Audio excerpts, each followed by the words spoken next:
Nilesh Kumbhani wanted poster. Surat Nilesh Kumbhani વોન્ટેડના પોસ્ટરો લાગ્યા. હીરાબાગ બ્રિજ પર પોસ્ટર લગાવવામાં આવ્યા. પૂર્વ કોર્પોરેટર દિનેશ કાછડિયાએ પોસ્ટર લગાવ્યા. આને ઓળખો, આ છે લોકતંત્રનો હત્યારો, ગદ્દાર તેવા લખાણ લખાયા. સુરત લોકસભાના 19 લાખ મતદારોના ડકનો સોદો કરનારને ઓળખો. જ્યાં પણ દેખાય તેને સવાલ કરીને સબક શીખવાડો તેવા લખાણ લખવામાં આવ્યા. દિનેશ કાકડિયાએ કહ્યું, નિલેશ કુંભાણી મરદનો દીકરો હોય તો સુરત આવી બતાવે. લોકો તેનું સ્વાગત કેવી રીતે કરે છે તે તેને ખબર પડે.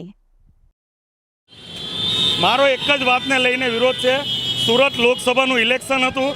આજે ભારતભરમાં લોકસભાનું ઇલેક્શન હોય ત્યારે સુરતના મતદારો બી થનગની રહ્યા હોય, કોઈ પણ પક્ષને મત આપવાના હોય, એ મતનો અધિકાર કોઈ છીનવી નથી શકતું. આજે નિલેશભાઈ કુંભાણી જેવા અને ઇન્ડિયા ગઠબંધને ઊભા રાખ્યા હતા કોંગ્રેસ પાર્ટીમાંથી, એમનું ફોર્મ રદ નથી થયું, પણ કરાવવામાં આવ્યું છે. સોચી સમજી સાજિશ છે. ભારતીય જનતા પાર્ટી દ્વારા એમના ટેકેદારોને અને નિલેશભાઈને અને ડમી ફોર્મ ભરનારને તમામને રૂપિયાના જોરથી ખરીદી લેવામાં આવ્યા છે. 15 કરોડ જેટલી માતબર રકમ ચૂકવવામાં આવી છે. આજે એ પોતે ગોવામાં જલસા કરી રહ્યા છે.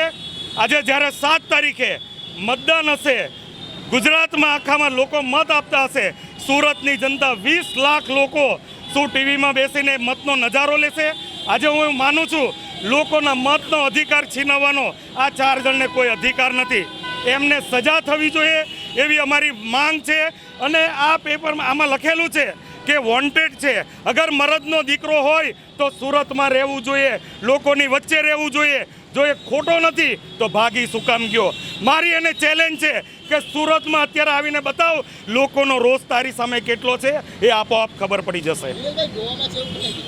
હું પોતે કહી શકું છું અને મારા સૂત્રોના જાણકારી મુજબ એ ગોવામાં હતો અને આજે ગુરુવાર છે.